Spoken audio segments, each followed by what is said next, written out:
بسم اللہ الرحمن الرحیم ما کان محمد ابا احد من رجالکم ولکن رسول اللہ وخاتم النبیین وکان اللہ بکل شیء علیما۔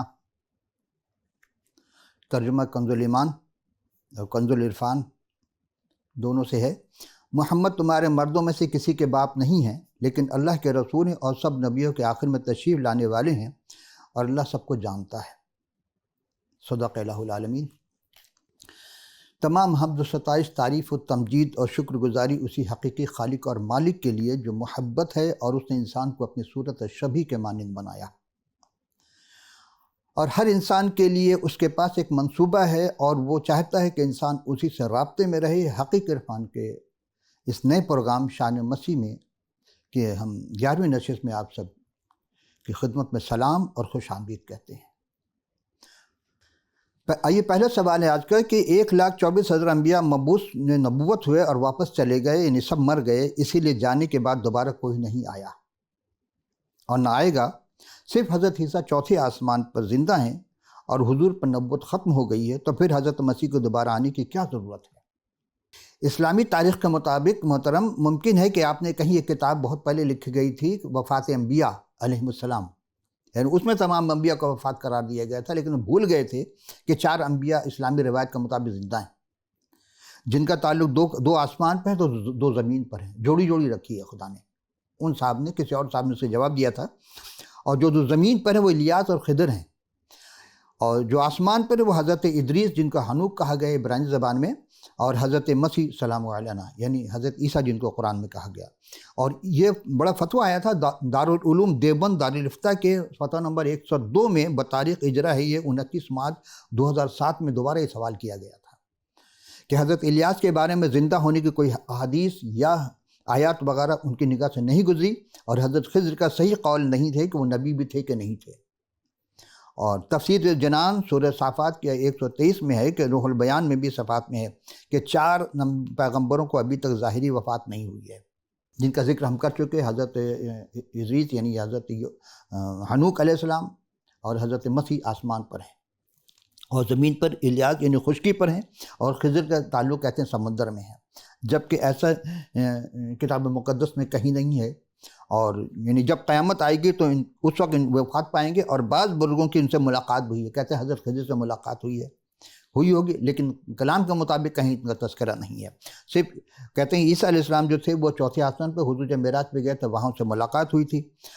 جب کتاب مقدس کے مطابق مسیح خدا تعالیٰ کے داہنے جانے بیٹھے ہیں اور اپنے لوگوں کی وکالت کر رہے ہیں۔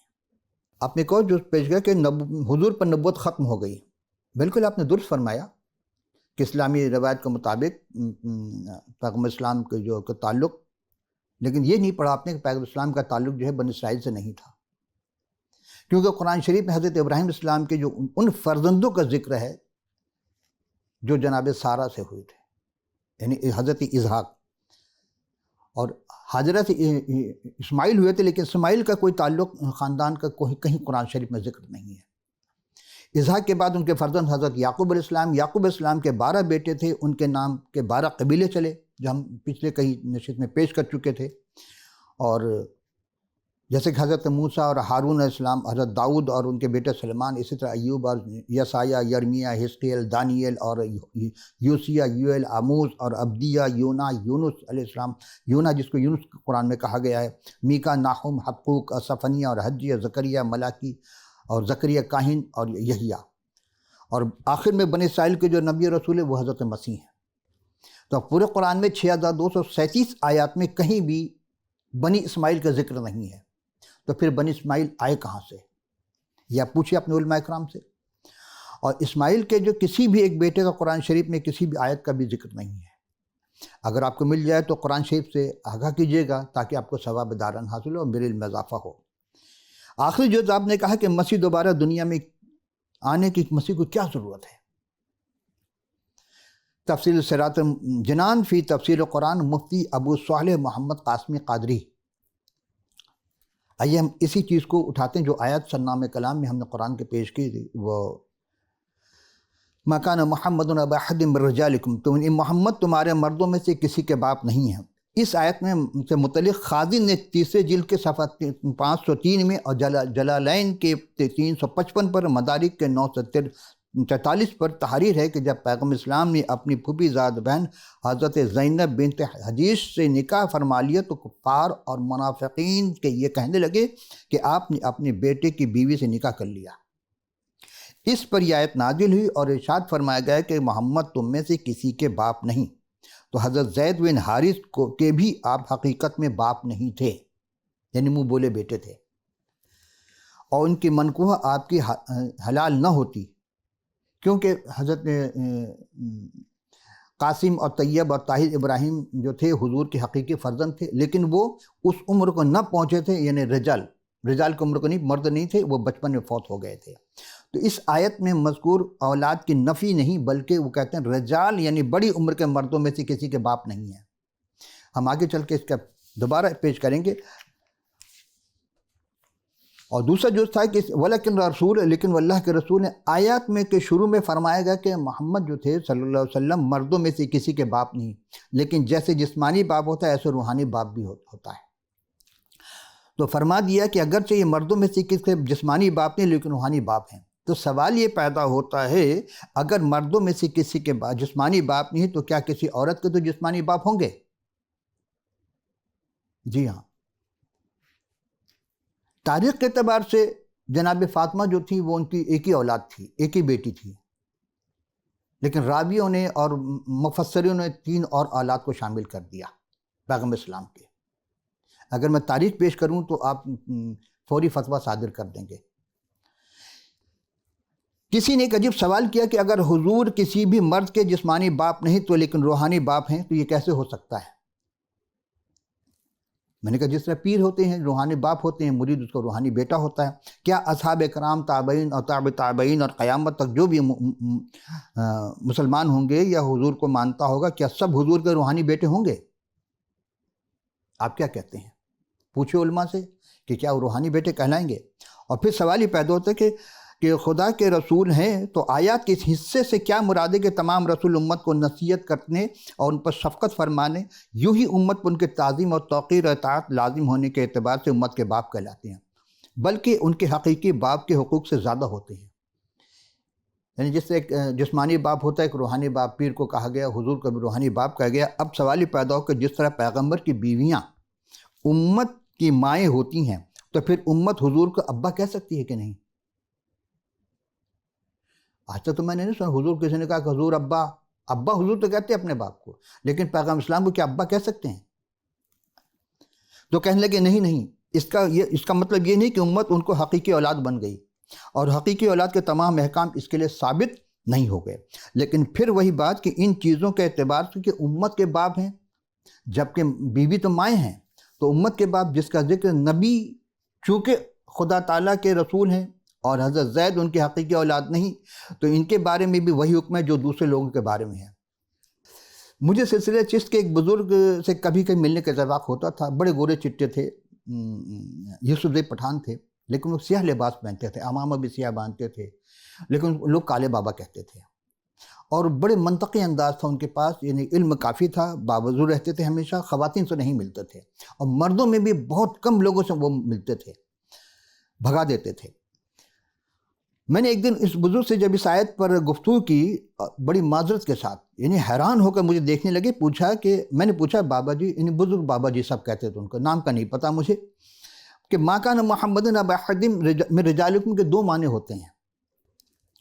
ایک جو عام طور پر مترجم اور مفسرین کرتے ہیں کہ تم یہ محمد صلی اللہ علیہ وسلم تم مردوں کے کسی کے باپ نہیں، لیکن قرآن اس آیت میں یہاں ایک سوال ہے، اگر قواعد کے اعتبار سے دیکھا جائے، ماں کے معنی کیا، کانا کے معنی تھے یا ہے، محمد کے معنی محمد صلی اللہ علیہ وسلم، ابا کے معنی باپ یا ابا، احد کے معنی ایک، من کے معنی سے، اور رجال کے معنی تمہارے مردوں میں سے۔ تو سوال یہ، تو اس کی آیت کا اصل ترجمہ یہ ہو رہا ہے کہ کیا تمہارے مردوں میں سے محمد کو کوئی باپ تھا؟ پھر غور کیجئے، اگر آپ اس طرح توڑیں گے اس کو، صحیح معنی دیکھیں گے، یعنی کس محمد کے لیے سوال کیا جا رہا ہے؟ کیا قرآن شریف میں دو محمد ہے؟ ایک وہ محمد جس کا باپ ہے اور دوسرا وہ محمد جس کا کوئی جسمانی باپ نہیں؟ کہیں یہ سوال تو نہیں ہے اس آیت میں؟ پوچھئے، غور کیجئے گا کیا مطلب میرے سوال پر حیران ہوئے، پھر ذرا تبسم ریز ہوئے اور انداز فرمائے کہ برخوردار آنے والے وقت کے لیے اٹھا رکھو اور ابھی ایسی گہری کشف والی بات سے پرہیز کرو۔ اس وقت میری سمجھ میں نہیں آئی، لیکن ورنہ اپنے ہی ساتھ چھوڑ جائیں گے۔ میں نے دوسرا سوال کیا کہ کیا کوئی مرید اپنی بیوی کو طلاق دے دے اور پیر اس کی بیوی سے شادی کر لے، تو کیا وہ مرید جو اپنی بیوی کا شوہر تھا پہلے، کیا اپنی اس بیوی کو جس کو طلاق دے چکا پیر کی بیوی کو اس کو ماں کہہ سکتا ہے؟ وہ بالکل حیران ہو گئے اور بڑے ہی عجب انداز میں دیکھا۔ میں نے اسی سوال کو دوسرے انداز میں کیا، کیا کوئی عورت جو پہلے ایک مرید کی بیوی تھی اور وہ اپنے مرد کے شوہر کی پیر سے شادی کر لیتی ہے، تو کیا وہ عورت اپنے سابقہ شوہر جو اس کا پیر کا مرید تھا اس کو بیٹا کہہ سکتی ہے؟ یہ آپ پوچھیں اپنے بزرگوں سے، یہ سوال میں آپ کی طرف کر رہا ہوں۔ تیسرا جزء وہ خاتم النبیین، سب نبیوں کے آخر میں تشریف لانے والے، اور سورہ یعنی کہ سب کے آخر میں جو تشریف لائے گا وہ آخر خاتم النبیین کہلائے گا۔ تو مسیح تو آیت اس قرآن کی اس آیت کے مطابق مسیح تو آخری نبی ہوئے بنی اسرائیل کے، لیکن بنی اسماعیل کا کوئی تذکرہ نہیں ہے۔ پیغمبر اسلام کو کہا گیا ہے اور انہوں نے خود بھی کہا کہ یہ آخری نبی میں ہوں۔ تو اب دوبارہ اگر کوئی آئے گا آسمان سے تو کون آئے گا؟ وہ تو مسیح آئیں گے، تو مسیح پھر آخری نبی ہو گئے۔ اب تو ان کو ماننا چاہیے سب کو۔ آئیے آل عمران کی ایک آیت کو دیکھتے ہیں اور اس کا ترجمہ بھی دیکھتے ہیں کہ جب فرشتوں نے، حالانکہ ترجمہ میں فرشتوں لکھا ہے، فرشتوں نہیں ہے، ایک فرشتہ آیا تھا۔ یاد کرو جب فرشتوں نے کہا ہے مریم یقیناً اللہ تعالیٰ تمہیں بشارت دے رہا ہے اپنی طرف سے کلمہ کی، اور اس کا نام ہوگا مسیح عیسیٰ، مریم کے بیٹا، مرتبے والا ہوگا دنیا میں بھی اور آخرت میں بھی، اور اللہ کے بہت مقربین میں سے ہوگا۔ کیا مطلب کہ مسیح کیوں آئیں گے؟ سوال یہ ہے کہ مسیح کیوں آئیں گے؟ سوال کرنے والے نے مسئول نے کیا کیوں آئیں گے، ان کے آنے کی کیا ضرورت ہے، وغیرہ وغیرہ۔ یہ باتیں قرآن شریف میں کہاں آئی ہیں، یعنی کہاں سے لی گئی؟ قرآن شریف کا 56واں سورہ واقعہ کو ذرا ہم غور سے دیکھتے ہیں۔ 76 سے 96 آیت، بڑی چھوٹی چھوٹی آیت ہے اس میں، سورہ واقعہ۔ اور یہ وَإِنَّهُ لَقَسْمٌ لَوْ تَعْلَمُونَ الْعَظِيمُ، اور بے شک اگر سمجھو تو یہ بڑی قسم ہے۔ کس چیز کی؟ وَإِنَّهُ لَقُرْآنٌ الْكَرِيمٌ، بے شک یہ قرآن کریم ہے۔ یعنی یہ قرآن کس کتاب سے لیا گیا، کہاں سے لکھا گیا ہے؟ قرآن وہ بھید کھول رہا ہے۔ اگر آپ قرآن کو نہیں سمجھ سکتے تو کتاب میں مقدس تو بہت بڑی چیز ہے، وہ کیسے سمجھیں گے آپ؟ اسی لیے پہلے قرآن کو سمجھیے تاکہ سمجھنے میں آسانی ہو۔ اِنَّهُ لَقُرْآنٌ کریم، بے شک یہ قرآن کریم ہے۔ تو یہ قرآن کس کتاب سے لیا گیا ہے؟ غور کیا آپ نے؟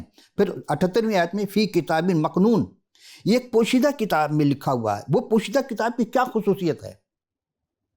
وہ کتاب ہے کہاں؟ آپ کہیں گے عرش معلّہ پر ہے، لوح محفوظ ہے، وغیرہ وغیرہ، آپ جو بھی نام دے دیں۔ لیکن 69ویں آیت میں اس راز کو فاش کیا جا رہا ہے، لا یمسہ الا المطہرین، یعنی مطہرین کے سوا کوئی اس کو چھو نہیں سکتا، یعنی جو پاک و پاکیزہ وہی چھوئے گا۔ یعنی کلام کو چھونے کے لیے پہلی شرط ہے کہ اس کا پاک ہونا ضروری ہے، اس بندے کا۔ تو قرآن شریف اگر آپ کہیں گے یہ قرآن شریف ہے اور اس کو تو ہر کوئی چھو رہا ہے، آج ہندو بھی چھو رہا ہے، سکھ بھی چھو رہا ہے، مسیح بھی چھو رہے ہیں، سب چھو رہے ہیں، وہ تو بے وضو ہے، پھر یہ کہاں رہا مطہرین؟ وہ کون سی کتاب ہے؟ کیوں؟ 80 آیت میں ہے کہ تنزل من رب العالمین، پروردگار عالم کی طرف سے نازل ہوا ہے۔ تو جو خدا کی طرف سے آئے اسے کمتر کیسے سمجھنا چاہیے؟ آپ نے اگر اس کتاب کو جو خدا کی طرف سے آیا ہے آپ نے اسے کمتر کر دیا، آپ نے کہا کہ رد و بدل ہو گئی، تحریف ہوئی، تدویل ہو رہی، ایسا تو کہیں کتاب میں نہیں، قرآن میں کہیں نہیں لکھا کہ اس نے رد و بدل کر دیا ہے۔ 81ویں آیت میں افبہذا الحدیث انتم مدہنون، یعنی سو کیا اس کلام کو سرسری بات سمجھتے ہو؟ یعنی جو کلام تمہیں دیا گیا وہ کتاب مکنون جو ہے، کیا تم اسے سرسری سمجھ رہے ہو؟ وَتَجْعَلُونَ رِزْقَكُمْ انکم تکذبون، اور اپنا حصہ تم لیتے ہو اسے جھٹلاتے ہو، یعنی اس سے تم حاصل بھی کرتے ہو، اس کی تعویل بھی پیش کرتے ہو، پھر بھی اسے جھٹلاتے ہو۔ فلولا اذا بلغت الحلقوم، اب یہاں سے سوال کیا خدا نے، عجب سوال ہے، پھر کس لیے روح کو روک نہیں لیتے جب کہ وہ گلے تک آ جاتی ہے؟ یعنی جب تمہیں موت آتی ہے، روح تمہارے حلق تک آتی ہے، تمہیں موت کے اس منظر کی یاد دلاتی ہے، تم حلق سے تمہاری روح نکل جائے، تم روک کے تو دکھاؤ کتنے طاقتور ہو، کتنے علم والے ہو، کتنے معرفت رکھتے ہو، تمہارے پاس کچھ نہیں ہے۔ تو وہ کون تھا جس نے روح کو واپس لا کے ڈال دیا؟ یہ قرآن یہ کہنا چاہتا ہے۔ مقصد یہ ہے کہ کوئی ہستی تو ہے ایسی خدا نے دنیا میں بھیجی جس نے حلق سے نکلے ہوئے روح کو دوبارہ واپس کر دیا، حلق میں اس کو زندگی عطا کر دی۔ وہ کون ہستی تھی؟ سوائے مسیح کے ہمیں تو کوئی اور نظر نہیں ہے۔ اگر قرآن کے اعتبار سے ہے تو پھر ہمیں بتائیے گا۔ اور 84 نمبر میں وَأَنْتُمْ حَزِينٌ تَنْظُرُونَ، اور تم اس وقت کیا دیکھا کرتے تھے؟ کوئی ایسی بات تم نے دیکھی ہے جو نہ دیکھی ہوئی چیز کو جھٹلا رہے ہو؟ 85 نمبر آتا ہے وَنَحْنُ أَقْرَبُ إِلَيْهِ مِنْكُمْ وَلَكِنَّ لَا تُبْصِرُونَ، اور تم سے زیادہ ہم اس سے قریب ہوتے لیکن تم نہیں دیکھتے۔ کیا مطلب؟ انسان جھٹلا رہا ہے، خدا کہہ رہا ہے میں دیکھ رہا ہوں، نحن اقرب الیہ من حبل الورید، یہاں بھی استعمال کر رہا ہے نحن اقرب الیہ منکم ولکن لا تبصرون، اور وہ کہہ رہا ہے میں تو تمہیں شارق سے زیادہ قریب ہوں، تم مجھے کیسے جھٹلا سکتے ہو؟ فلولا ان کنتم غیر مدنین، پس اگر تمہارے حساب کتاب ہونے والا نہیں ہے کیا؟ یعنی تمہیں حساب کتاب دینا ہوگا، تم جھوٹ بولو، اور جھوٹ تمام برائیوں کی جڑ ہے۔ 87 نمبر آیت میں ہے ترجعونہ ان کنتم صادقون، تو تم اس روح کو کیوں نہیں لوٹا دیتے اگر تم سچے ہو۔ پھر دوبارہ اسی بات کو تذکرہ کیا جا رہا ہے آیت نمبر 83 میں کہ جب حلق تک تمہاری روح آ جاتی ہے اور تم پلٹا نہیں، روک نہیں سکتے، تو کون ہے؟ اگر تم صادق ہو، سچے ہو، تو بتاؤ اس روح کو کیوں نہیں لوٹا دیتے اگر تم سچے ہو؟ خدا، آپ اپنے آپ کو سچا سمجھ رہے، خدا تو نہیں سمجھ رہا ہے۔ 88 نمبر اما ان کان من المقربین، پھر جب قیامت آئے گی، نہیں وہ مقربین میں سے ہوگا۔ یاد کیجئے ہم نے وہ سورہ آیت جو پیش کی کہ وہ مقربین میں سے ہوگا۔ کون ہے مقربین؟ دنیا میں بھی اور آخرت میں بھی مقربین والا۔ دنیا دو حصوں میں بٹ گئی ہے، ایک قبل مسیح، ایک بعد مسیح، درمیان میں کوئی بھی نہیں ہے، نہ شروع میں کوئی ہے نہ بعد میں کوئی ہے۔ اب بھی سمجھ جائیے، تاریخ اپنے آپ کو دہرائے گی پھر۔ اور 79 نمبر آیت میں فروحن و ریحان و جنت النعیم، تو اس کے لیے جنت میں راحت اور خوشبو ہوگی۔ کس کے لیے ہوگی؟ جناب مسیح کے سامنے جو بھی آئے گا دو حصوں میں تقسیم ہو جائے گا، بھیڑ الگ بکری الگ کر دیں گے۔ جانور سے تشبیہ دی گئی ہے، یعنی کہ بھیڑ خاموشی سے دکھ سہ لیتا، لیکن بکری شور مچاتی ہے، تو جو شور مچائے سمجھو کہ وہ کچھ اور ہے۔ اور جب الگ کر دیں گے 90 آیت میں وَأَمَّا إِن كَانَ مِنْ أَصْحَابِ الْيَمِينَ، اب پھر غور کیجئے، اور اگر وہ داہنے والوں میں سے ہے، کون داہنے طرف ہے؟ کون جائے گا داہنے طرف لے کر کے؟ کون خدا کے داہنے طرف ہے؟ سوائے مسیح کے کوئی نظر آئے گا آپ کو۔ فَسَلَامٌ لَكَ مِنْ أَصْحَابِ الْيَمِينَ، تو اے شخص تو داہنے والوں میں سے، تجھ پر سلام ہو۔ اور جناب مسیح نے کیا کہا تھا؟ سورہ مریم کو آیت آپ کو یاد ہوگا، وَالسَّلَامُ عَلَيَّ يَوْمَ الْوَلَدِ وَيَوْمَ الْعَمُوتِ وَيَوْمَ نَبْعَثُ حَيًّا، کہ سلام ہو مجھ پر جس دن پیدا ہوا، سلامتی ہو مجھ پر، یعنی جس دن میں مروں گا، سلامتی ہو مجھ پر جس دن میں جی اٹھوں گا۔ از خود عزیز و آخری جز، تو پھر مسیح کے دوبارہ آنے کی کیا ضرورت ہے؟ آئیے ہم قرآن سے پیش کریں گے آپ کو، اور یہ آیت بارہا میں آپ کے خدمت پیش کر چکا۔ سورہ بقرہ آیت نمبر 210، هل ينظرون الا ان ياتيهم الله في الظلال من الغمام والملائكة والقضي والامر والى الله ترجع الامور۔ اور کنز الاعمال میں ہے کہ لوگ تو اسی چیز کے یا اس بات کا انتظار کر رہے ہیں کہ اللہ آسمان سے بادلوں کے سائے میں موجود ہو، فرشتے بھی آ جائیں اور کام پورا ہو جائے۔ کیا مطلب؟ آسمان سے کون آئے گا قرب قیامت؟ آپ حدیث اٹھائیے، جس علماء سے چاہیں پوچھ لیں، کسی بھی فرقے کا علماء، وہی کہے گا حضرت عیسیٰ علیہ السلام آئیں گے، حضرت مسیح علیہ السلام آئیں گے۔ تو اب قرآن تو ان کو کیا کہہ رہا ہے؟ ان یاتی اللہ، وہ اللہ کہہ رہا ہے اس کو۔ قرآن جس کو اللہ کہہ رہا ہے اور مسیح سے کہتا ہے وہ خدا کے بیٹا ہے، آپ اس کو اللہ کہہ رہے ہیں، تو شرک آپ کر رہے ہیں کہ ہم کر رہے ہیں؟ دیکھیں قرآن اس کو اللہ کہہ رہا ہے، پھر غور کیجیے، قرآن کہہ رہے کہ هل ينظرون الا ان ياتهم الله فی ظلال من الغمام، یعنی لوگ اس بات کے منتظر ہیں کہ اللہ آسمان سے فی ظلال بادلوں میں کے سائے میں سے ہوتا ہوا اور اپنے فرشتوں کے ساتھ آئے گا وہ. تو یہ تو بہت پہلے ہمیں پیش کر جو کہ مسیح بادلوں میں ہوتا ہوا اپنے فرشتوں کے ہمراہ اور زمین پر آئیں گے اور عدالت کریں گے. وہی بات قرآن نے کہا. مسیح اپنے جانے کے 600 سال کے بعد قرآن میں یہ بات لکھی جا رہی ہے. تو اس کا اور بھی بالکل سادہ سے جواب دے دوں کہ مسیح کیوں آئیں گے، کیا ضرورت ہے. اب یہ غور طلب ہے آپ کے لیے. بالکل سادہ ہے کہ بیماروں کو طبیب کی ضرورت ہوتی ہے، ان پڑھ کو استاد کی ضرورت ہوتی ہے، جس سے نفرت کی جائے سے محبت کی تلاش ہوتی ہے، مصیبت زدوں کو سہاروں کی تلاش ہوتی ہے، ضرورت ہوتی ہے، بھوکوں کو روٹی کی طلب ہوتی ہے، بوجھ کے دبے ہوئے لوگوں کو، کمزور نادار اور لوگوں کو حاجت کی ضرورت ہوتی ہے، لنگڑوں کو چلنے کے لیے پیر چاہیے، لولوں کو کام کرنے کے لیے ہاتھ چاہیے، گونگوں کو بولنے کے لیے گویائی چاہیے، بہنوں کو سننے کے لیے سماعت چاہیے، بے گھر کو رہنے کے لیے گھر کی ضرورت ہے، عالموں کو کلام کرنے کے لیے کلام کا مکاشفہ کی ضرورت ہے. ہر حاجت مندوں کی حاجت کو جو پوری کر دے، اس کی مشکل کو بلا معاوضہ حل کرنے والے کو مشکل کشا چاہیے. اور سب گناہ گاروں کے گناہ کو اپنے کاندھے پر اٹھائے، زخموں سے چور صلیب پر چڑھ جائے، ایسے ظالم کو معاف کر دے. وہی زندہ ازلی اور ابدی نجات دہندہ سے ملنے کی جس کی سب کو جستجو ہو. وہی توریت، زبور، صحائف انبیاء جن کی آمد کی پیشن گوئی کرے. انجیل جلیل کتاب مقدس کے مطابق ان کی بغیر جسمانی باپ کی آمد پیدائش پر فرشتگان پرستش اور شادمانی کے گیت گائیں. آزمائش کے ایام کے بعد ملائکہ خدمت گزار ہوں. تبلیغ، معجزات، اذیت ناک موت، کفن، دفن، تیسرے دن مردوں میں سے از خود جی اٹھنا، پھر صعود سماوی جانا، اور پھر قرب قیامت آمد ثانی کا حال بیان کرنا، اور قیامت تک خوشخبری کی منادی کرے، اور قرآن جس کا ثنا اور ستائش کرے. خود پیغمبر اسلام کی حدیث قصیدہ خواں ہو. اہل اسلام جس کے مدح سراہی کریں.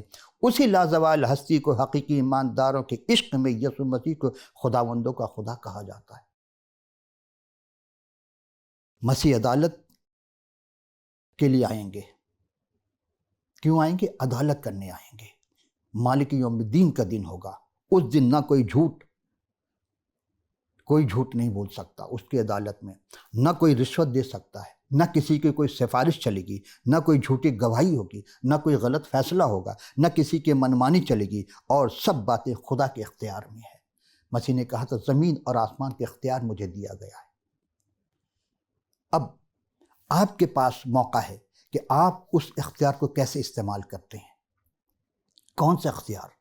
آپ کو اختیار دیا گیا کہ کلام مقدس ہے، کتاب مقدس، آپ اس کو پڑھیں، سمجھیں، اور اپنے نجات کے لیے، اپنے اور اپنے خاندان کے نجات کے لیے وہ اس زندگی کو تلاش کریں جو ابدی زندگی ہے.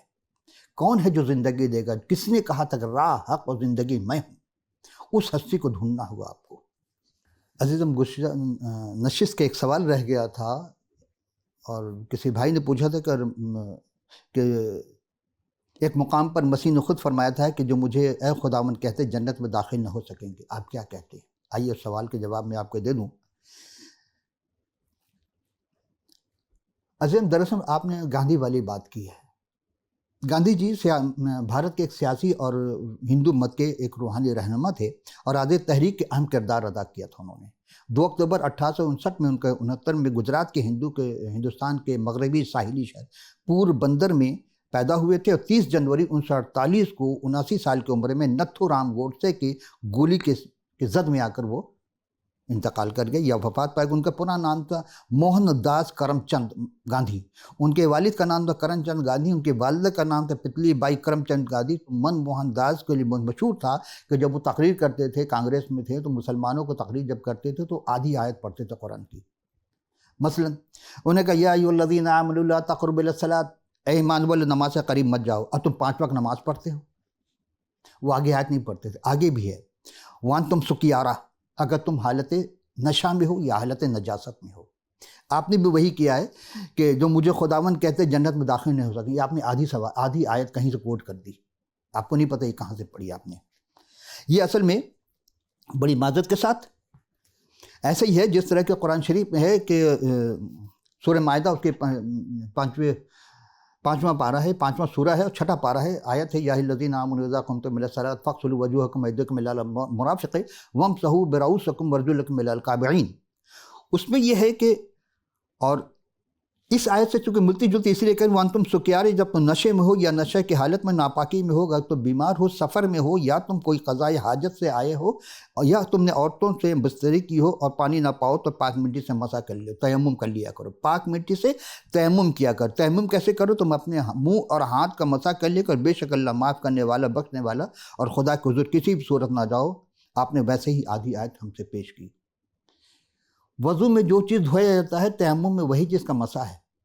اب میں نے جو آیت پیش کی تھی سورہ مائدہ کی 5ویں آیت، اس میں یہی ہے کہ تم چہرہ اور ہاتھ کو دو، فَاغْسِلُوا بِوَجُوهِكُمْ وَأَيْدِيكُمْ إِلَى الْمَرَافِقِ، اپنے چہرے کو اور ہاتھوں کے کہنوں کے اوپر سے دو، وَامْسَحُوا، اور مسح کرو، بِرُؤُوسِكُمْ، اپنے سر کا، وَأَرْجُلَكُمْ، اپنے پیر کا، إِلَى الْكَعْبَيْنِ، ٹخنوں تک۔ تو آپ پیر دھوتے ہیں یا مسح کرتے ہیں؟ متی رسول کی معرفت لکھی گئی انجیل جلیل 7ویں باب کی 21 اور 23 آیت میں آیت ہے لَيْسَ كُلُّ مَنْ يَقُولُ إِلَيَّ یا رب یا رب يدخل الملکوت السماوات بل الذین یفعل ارادۃ ابی الذین فی السماوات۔